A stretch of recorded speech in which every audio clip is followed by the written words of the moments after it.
হয়েছে। কিন্তু কিন্তু আমার মনে হচ্ছে এখানে এখানে গোপালের কোনো কোনো কারসাজি আছে। কি বলছো গো বিজ্ঞানী?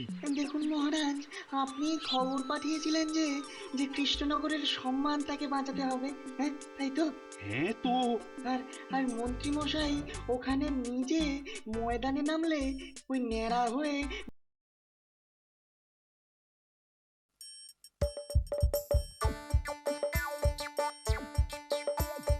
আসছে গোপাল, যাচ্ছে গোপাল, ভাবছে গোপাল, হাসছে গোপাল, আসছে গোপাল, যাচ্ছে গোপাল, ভাবছে গোপাল, হাসছে গোপাল।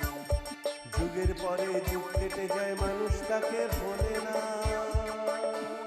যুগের পরে যুগ কেটে যায়, মানুষ তাকে ভোলে না। চলে না রে, চলে না রে, চলে না রে, চলে না, চলে না রে, চলে না রে, তাকে ছাড়া চলে না। কে সে? পরিচয় কি তার? হাসির রাজা, জ্ঞানের রাজা, রসিক রাজা গোপাল ভাঁড়। হাসির রাজা, জ্ঞানের রাজা, রসিক রাজা গোপাল ভাঁড়। হাসির রাজা, জ্ঞানের রাজা। ও বাবা, নবাবের দুধ দেখলেই কেমন বুকের ভেতরটা ধুকপুক ধুকপুক করে। আহ মহারাজ, কি বলে পাঠিয়েছে সেটা তো আগে শুনুন। তা দুধ বাবাজি বলে ভালো, নবাব বাদশাহ কি বলে পাঠিয়েছেন? আগে নবাব তার অধীনের সব রাজ্যের মন্ত্রীদের এই সম্মান প্রদান করতে চান, আর তাই তিনি আপনার কাছে আমাকে পাঠিয়েছেন ওই আপনার মন্ত্রীমশাইকে নেমন্তন্ন করতে। ও মা, আমাকে সম্মান? এতদিনে মহারাজ বুঝবেন আমার কদর।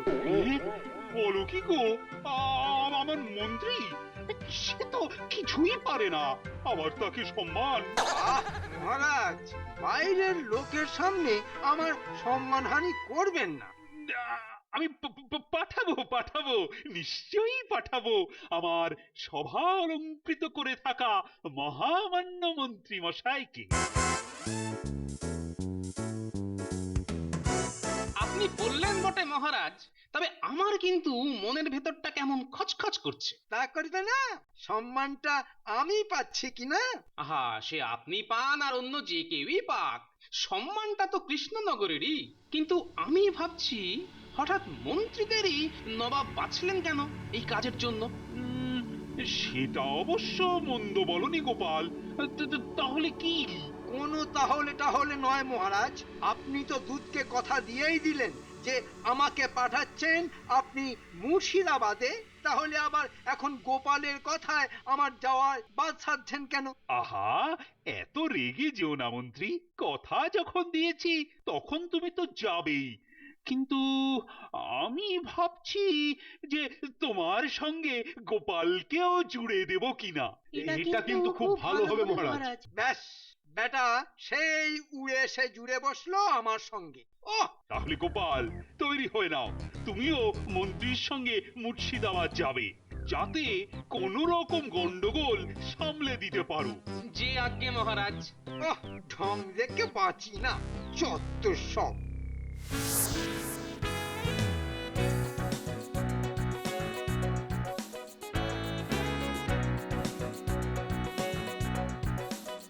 সেই ফিরে গেলে তো আমার সঙ্গে। কি করব বলুন মন্ত্রী মশাই, মহারাজ এমন করে বললেন যে না করতে পারলাম না। এই তোমার ন্যাকামো দেখলে না আমার গা পিত্তি জ্বলে যায়। সে জ্বলুক, কিন্তু এখন এটাই দেখার যে নবাব আপনাকে কি সম্মান দেয়। সে তো খুব বুঝতে পারছি যে ভেতরে ভেতরে জ্বলছো, কিন্তু কিচ্ছু বলতে পারছো না। আসলে কি জানো, নবাব গুণী মানুষের কদর করতে জানেন, আর তাই উনি বেছে বেছে আমাকেই ডেকে পাঠিয়েছেন সম্মান দেওয়ার জন্য, বুঝলে? না, সে তো বাকি রাজ্যের মন্ত্রীদেরও ডেকেছেন। আরে রাখো তো, বাকি রাজ্যের মন্ত্রীরা তো শুধু ভিড় বাড়াতে যাবে, আসলে তো এই সব আয়োজন আমার জন্যে। তাই নাকি? হ্যাঁ,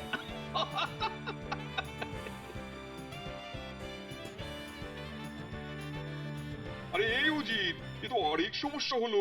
আচ্ছা জাহাপানা, আপনি শুধু সমস্যা সমস্যা করে পাগল হয়ে যান কেন বলুন তো? হ্যাঁ, আরে আরে আমি তো আছি নাকি? সে আছো বটে, কিন্তু শুনেছো তো যে গোপাল এসেছে কৃষ্ণনগরের মন্ত্রীর সঙ্গে। তো তাতে কি হয়েছে? আর তাতেই তো সব হয়েছে। গোপালের বুদ্ধি তো জানোই, আর ওকেই যখন কৃষ্ণচন্দ্র তার মন্ত্রীর সঙ্গে জুড়ে দিয়েছে, তখন সহজে কিন্তু আমাদের কাজ হাসিল হবে না। জাহাপানা, সম্মান তো জানানো হবে মন্ত্রীদের, আর সেখানে গোপালের কাজ কি? ওকে ধারে কাছে আসতে না দিলেই হলো। হ্যাঁ, সেটা অবশ্য ঠিক, তবু মানে কোনো মানেই নেই জাহাপানা। আর কৃষ্ণনগরের মন্ত্রীটার মাথা ন্যাড়া করে ঘোল ঢেলেই পাঠাবো, আপনি একদম নিশ্চিন্ত থাকুন। বলছো তো? শুধু বলছি না, করেও দেখাবো হাতে নাতে। হ্যাঁ, বহুত খুব, তোমার কথা শুনে এবার আবার একটু স্বস্তি লাগছে।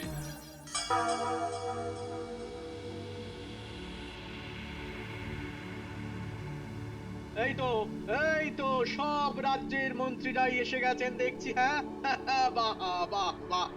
তাহলে তাহলে জাহাপানা, এবার ঘোষণাটা করেই ফেলি। হ্যাঁ হ্যাঁ হ্যাঁ, শুভ কাজে দেরি কেন? বলো বলো বলো।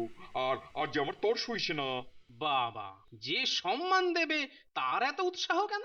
ওহ, কি সম্মান দেবে ভেবেই না মনটা কেমন খুশি খুশি লাগছে। হ্যাঁ, যা বলছিলাম, নবাবের মনে খুব ইচ্ছে হয়েছে যে যে রাজ্যের মন্ত্রী সব থেকে বেশি বুদ্ধিমান তাকে সম্মান প্রদান করা হবে।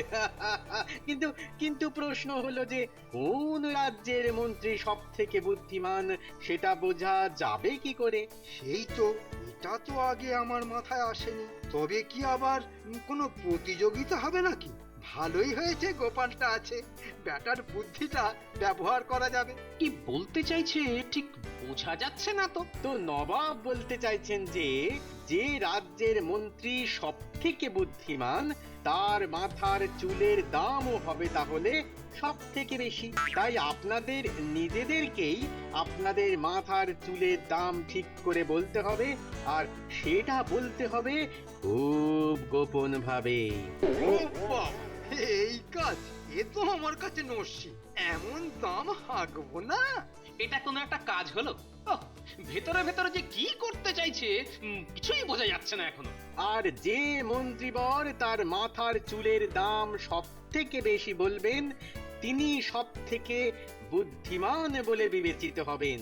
আর যিনি সব থেকে বেশি বলবেন তাকেই নবাব সম্মান প্রদান করবেন, আর সেই সম্মান সূচক হিসেবে তার মাথার চুল আমাদের এই মুর্শিদাবাদে রেখে দেব চিরজীবনের জন্যে। হ্যাঁ, ও আচ্ছা, এই ফন্দি করেছে তাহলে।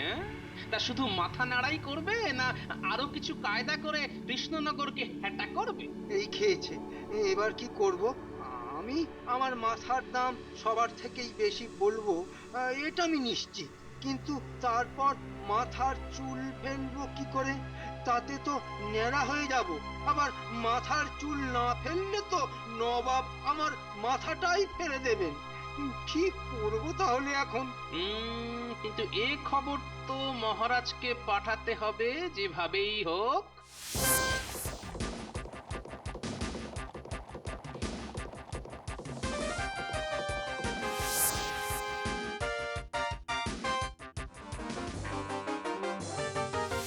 ওহ, কি কুক্ষণে যে রাজি হলাম মন্ত্রীটাকে পাঠাতে, এবার কি যে হবে কে জানে। নবাব কি ওই মন্ত্রী মশাইকে ন্যাড়া করে মাথায় ঘোল ঢেলে ওই সারা মুর্শিদাবাদ ঘুরিয়ে তারপর কৃষ্ণনগরে পাঠাবেন? তাছাড়া আর কি, সেটাই তো গোপাল সন্দেহ করে খবর পাঠিয়েছে। ওহ, কি লজ্জা কি লজ্জা। মহারাজ, মহারাজ, গোপালই একমাত্র আমাদের সম্মান বাঁচাতে পারে। ও ও নিশ্চয়ই কিছু একটা করবে। সেটা অবশ্য ভুল বলনি গোপাল, তুমি বাঁচিও কৃষ্ণনগরকে এই লজ্জার হাত থেকে। খাবারগুলো সব একেবারে নবাবই, কি বলো গোপাল? হ্যাঁ, তা যা বলেছেন। কিন্তু কি হবে বলো তো কাল? মানে জিততে পারবো তো? পারবেন না মানে? কেউ আপনার ধারে কাছে ঘেঁষতেও পারবে না ওই মাথার দাম বলা নিয়ে। তাহলে স্বীকার করে নিচ্ছ তো আমার শ্রেষ্ঠত্ব? তার বলতে এই ওটা কি বলুন তো? কোনটা? কিচ্ছু চেনো না গোপাল? এই নবাব বাদশাদের মধ্যে তোমাকে যে কেন পাঠালেন মহারাজ কে জানে? হ্যাঁ আমার কাজ আমি করে দিয়েছি। কিন্তু গোপাল বুঝলে, মাথার চুল রেখে দেবে এটাতেই না আমার কেমন কেমন লাগছে, তুমি কি বলো? আহা, এটাই তো সম্মান প্রদান নবাবের, কিন্তু সে জায়গায় যাওয়ার মতো অবস্থা আর আপনার থাকবে না। আহ, বেশ খেলাম বুঝলে। নাও এবার শুয়ে পড়ো, কাল তো আবার আমাকে কৃষ্ণনগরের মাঠ বাঁচাতে ময়দানে নামতে হবে, বুঝলে কি না? হ্যাঁ আপনি না থাকলে যে কি হতো। তাহলে আসুন আমাদের কাজ শুরু করি। প্রথমে আমরা ডাকছি চণ্ডাল রাজ্যের মন্ত্রীকে। এগিয়ে আসুন, এগিয়ে আসুন। আপনি ওই ঘরে চলুন, ওখানেই আমাদের আপনি গোপনে আপনার মাথার দাম বলবেন। হ্যাঁ চলুন। বাহ, এই তো খেলা শুরু হয়েছে। এখন দেখার কখন আমাদের রাজ্যের নাম আসে।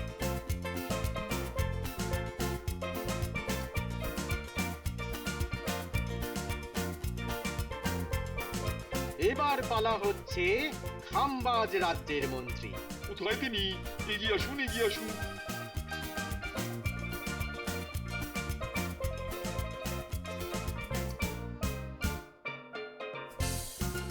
এরপর মনে হচ্ছে কৃষ্ণনগরের পালা।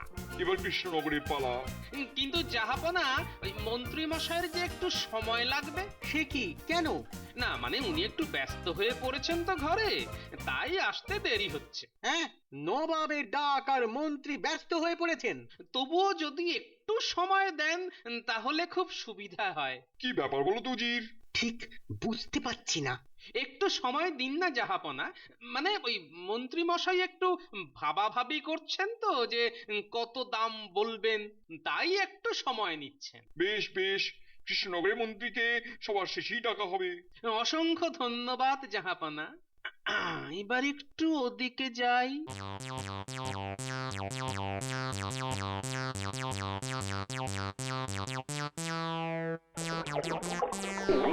মন্ত্রী মশাই, অনেক বুঝিয়ে সুঝিয়ে একটু সময় নিয়ে এলাম, কিন্তু এ কি, আপনি তো বসতেই পারছেন না। ওরে বাবা রে, আবার যাবো?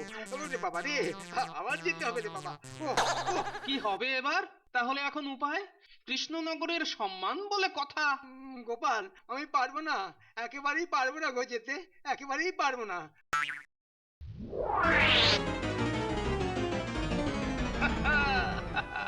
এটাই তো চেয়েছিলাম, আর তার জন্যই তো কাল রাত্রে পুড়িয়াটা খাবারের সঙ্গে মিশিয়েও দিয়েছিলাম। এবার তো দেখাবো এই শর্মার খেল। না যাই, এবার সবার দিকেই যাই। ওহ, কি যে হবে এখন কে জানে।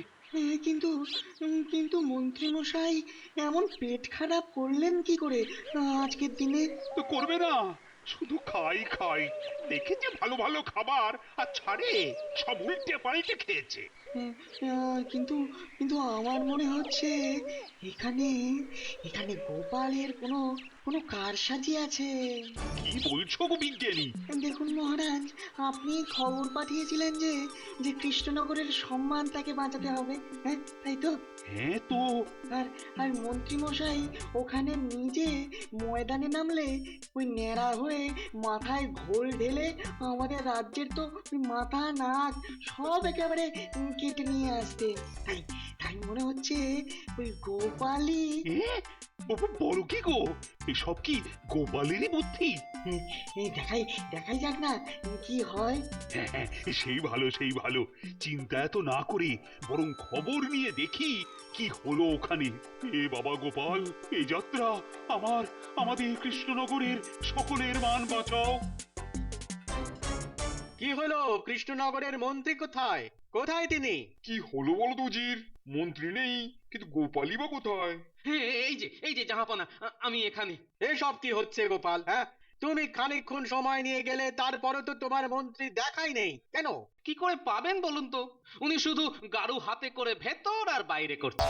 সে কি, কখন থেকে? মাঝরাত্রির থেকে। উনি ভেবেছিলেন যে আটকে যাবে, তাই একটু সময় নিতে পাঠিয়েছিলেন আমাকে, কিন্তু কিছুতেই যে কিছু হচ্ছে না জাহাপনা। তাহলে কৃষ্ণনগর এই সম্মান জ্ঞাপন অনুষ্ঠানে অংশ নেবে না? খুব খারাপ, খুব খারাপ। বলছিলাম যে জাহাপনা, যদি আপনি আপত্তি না করেন, তাহলে আমি যদি কৃষ্ণনগরের হয়ে আমার মাথার দাম বলি। সে কি, তুমি কি কৃষ্ণনগরের মন্ত্রী নাকি? হ্যাঁ, উজির, ভালোই তো হয়েছে। আমরা তো কৃষ্ণনগরকে নিচু দেখাতেই চাই, আর এই সুযোগে এক ঢিলে দুই পাখি মারা যাবে। মানে? ও, কিচ্ছু মাথায় ঢোকে না তোমার। আরে গর্ধ, এই সুযোগে গোপালকেই ন্যাড়া করে মাথায় ঘোল ঢেলে কৃষ্ণনগরে পাঠানো যাবে। হ্যাঁ, তাই তো। কিছু বললেন না যে জাহাপনা? হ্যাঁ হ্যাঁ হ্যাঁ, অগত্যা তাই হোক। কি জাহাপানা? আমার কোনো আপত্তি নেই। তাহলে যাই ওই ঘরে নাকি? হ্যাঁ, যাও যাও যাও, আমরা আসছি। চলুন জাহাপানা, চলুন। ভালো করে গোপালের মাথাটা মুড়িয়ে ঢোল ঢালার ব্যবস্থা করি। হ্যাঁ হ্যাঁ হ্যাঁ, আমার যেন দর সইছে না। আহ, দাঁত যেন সব বেরিয়ে আসছে হাসির চোটে। এসো বাছারা, এবারই তো দেখবে আসল খেল। তা গোপাল, তুমি তো জানোই যে কি বলতে হচ্ছে। হ্যাঁ, শুনেছি। তাহলে বলে ফেলো, তোমার মাথা মানে মাথার এই কগাছার চুলের দাম কত? ভালো বলেছেন জাহাপানা, গাছা।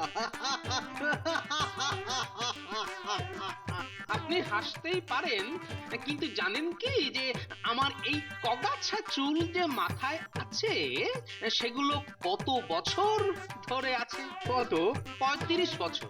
আর এই সুদীর্ঘ সময় ধরে আমি কত কষ্ট করে লালন পালন করেছি আমার মাথার এই কগাছা চুল।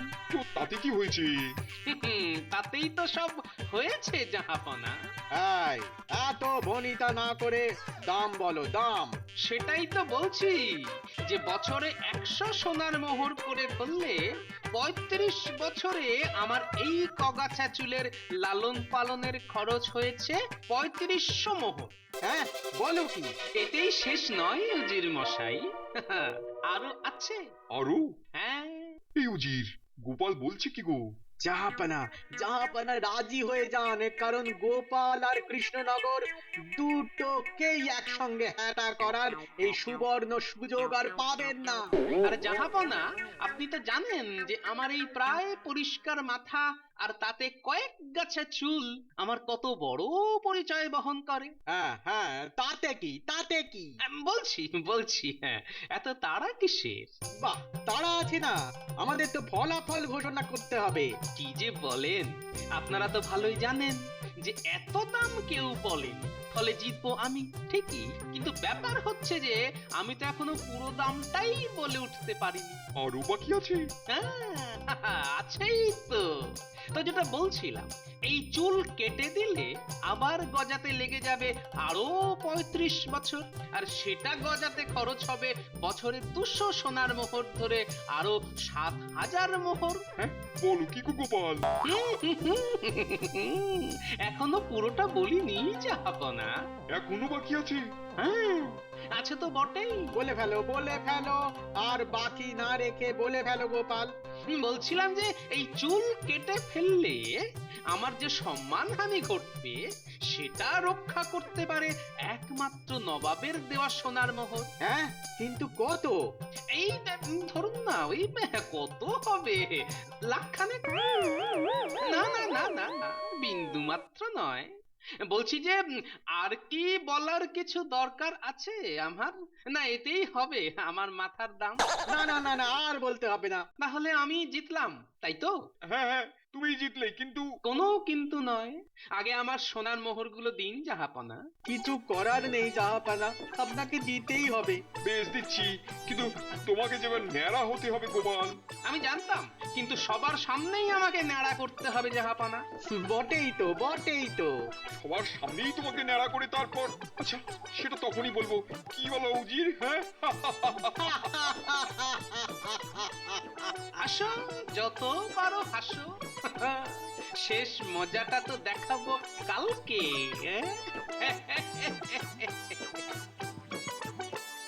শোনো সবাই, গোপাল যেহেতু তার মাথার দাম সব থেকে বেশি বলেছে, তাই তার মাথাকেই নবাব সম্মান জানাচ্ছেন। হ্যাঁ, আর তাই গোপালকে তার দাম মতন সমস্ত সোনার মোহর দিয়ে দেওয়া হয়েছে। আর আমিও সব সোনার মোহর বুঝে পেয়েছি। কিন্তু যেহেতু গোপালের মাথার দাম সব থেকে বেশি, তাই তার মাথার চুল কেটে আমরা মুর্শিদাবাদে রেখে তার ন্যাড়া মাথাটা ঘোল দিয়ে ধুইয়ে আমরা কৃষ্ণনগরে পাঠাবো। এটা কি? কি গোপাল, মুখটা অমন হয়ে গেল কেন? লজ্জা পাচ্ছে জাহাপানা। ছি ছি ছি ছি ছি ছি ছি ছি, গোপালের সঙ্গে সঙ্গে কৃষ্ণনগরের কি অপমান! সেই তো ন্যাড়া করে আবার মাথায় ঘোল! ছি ছি ছি ছি ছি! লজ্জা কেন পাবো? লজ্জা কেন পাবো? আমি ভাবছি আপনি এমন কাজ করার আগে একটুও ভাববেন না। এতে আবার ভাবা ভাবির কি আছে? নবাবের এই রকমই ইচ্ছে হয়েছে। আর তার থেকেও বড় কথা, তোমাকে তো আমরা তোমার মাথার চুলের দাম মিটিয়েই দিয়েছি, তাই আর কোনো আপত্তি থাকার তো কথা নেই গোপাল। হ্যাঁ ঠিক কথা। এই নাপিত কোথায় গেল? এই তো নাও নাও নাও, গোপালের মাথা ন্যাড়া করো আর ছটপট করে তারপর ঘোল ঢেলে। দেখেছেন তো, এই জন্যই বলে ভাবিয়া করিও কাজ, কিন্তু করিয়া ভাবিও না। মানে আর কি, মোদ্দা কথা হলো যে আমি আমার মাথার চুল কাটতে দেব না। তোমার এত বড় সাহস যে আমার আদেশ অমান্য করো? কিন্তু যাহাপনা, যে প্রবল দেশদ্রোহিতার কাজ আপনারা করতে যাচ্ছেন, তার পাশে কি আমার এই আদেশ অমান্য পাত্তা পায় বলুন তো? হ্যাঁ, এইসব আবার কি বলছে কবুজির? গোপালের এসব কথায় ঘাবড়ে যাবার কিছু নেই। ও বেশ বুঝতে পেরেছে যে কৃষ্ণনগরের মান নিচু হতে চলেছে, তাই ও পাগলের মতো বকবক করছে। ভালো করে ভেবে দেখুন তো, এই যে আমার মাথার চুল আপনারা ন্যাড়া করতে চলেছেন, সেটা তো দেশের সম্পত্তি হিসাবে আপনি কিনে নিয়েছেন। আর সবাই জানে যে মাটি ছাড়া যেমন গাছের দাম নেই, সেই রকম মাথা ছাড়া চুলের কোনো দাম নেই। তাই এই দেশের সম্পত্তি কি আমি একজন দেশপ্রেমিক নাগরিক হিসাবে নষ্ট করতে দিতে পারি? ঠিকই তো, গোপাল তো ঠিকই বলেছে। গোপালের কথাই ঠিক, ওটা দেশের সম্পত্তি। কি বুঝছেন উজির মশাই? এই কাজ করলে কিন্তু সবাই খেপে যাবে, আর তখন তো সামলাতে পারবেন তো? ইউজি, কি করবো বলো তো? আর এর পরেও যদি আপনারা আপনাদের কাজ চালিয়ে যান, তাহলে কিন্তু সবাই আপনাদেরই দেশদ্রোহী বলবে। সর্বনাশ! এই উজি, আরে গোপালকে আগে পাঠাও তো কৃষ্ণনগরে। বাবা রে বাবা, কি সব ঝঞ্ঝাট! বাবা গোপাল, তোমার সোনার মোহর সব নিয়ে তুমি এখন এসো তো বাবা, হ্যাঁ, মুর্শিদাবাদ থেকে। হ্যাঁ, আর আমরাও একটু স্বস্তিতে দম নিই। তাহলে বুঝলেন তো, এই গোপালের বুদ্ধির সঙ্গে পেরে ওঠা আপনি বা আপনার উচিত কারো পক্ষেই সম্ভব নয়। একেবারে হাড়ি হাড়ি। হ্যাঁ?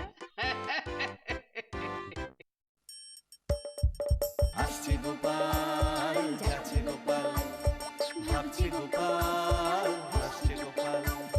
যুগের পরে যুগ কেটে যায়, মানুষ তাকে ভোলে না। যুগের পরে যুগ কেটে যায়, মানুষ তাকে ভোলে না। চলে না রে চলে না রে চলে না রে চলে না, চলে না রে চলে না রে কাকে ছাড়া চলে না। কেশে পরিচয় গীতা, হাসির রাজা জ্ঞানের রাজা রসিক রাজা গোপাল ভাঁড়। হাসির রাজা জ্ঞানের রাজা রসিক